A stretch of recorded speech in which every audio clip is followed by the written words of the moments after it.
Strongest saying, whether intentional or inherited, the pattern reveals the operating system. Thesis: the vowel spell. How empire turned sound into debt language is not neutral. Language is the first operating system. Before law, before money, before borders, before passports, before banks, there was the word.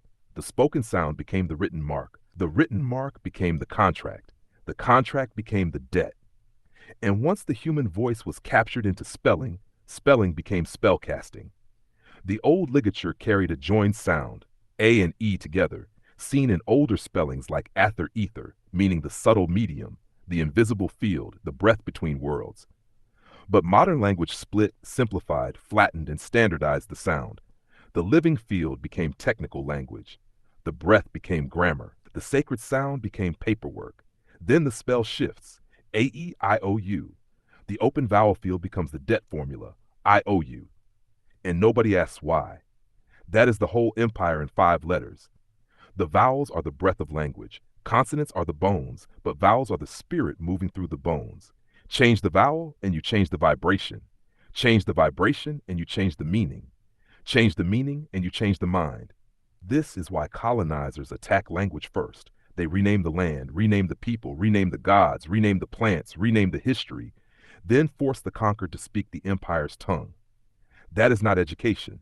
That is possession by vocabulary. The doctrine of discovery did not only discover land, it discovered a method.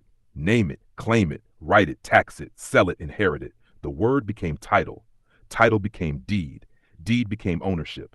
Ownership became exclusion. Exclusion became poverty. Poverty became labor. Labor became debt. This is the wizard behind the curtain, spelling contract, currency, obedience. The empire does not need chains once the people speak its spell willingly. That is why civilization always arrives with a book, a flag, a priest, a banker, a schoolmaster, and a court. The book tells you what is holy. The flag tells you who owns you. The priest tells you why you must obey. The banker tells you what you owe. The schoolmaster teaches your children the approved sounds. The court punishes you if you refuse the script. So the real Tower of Babel was not merely confusion of language. It was the capture of language. The living tongue was broken into official tongues, legal tongues, religious tongues, commercial tongues, and academic tongues, until people could speak all day and still not understand themselves. That is cultural amnesia. And the key line is this: they changed the breath, then they changed the word. They changed the word, then they changed the world. Or harder, AE was the ether, IOU is the empire, and nobody asks why.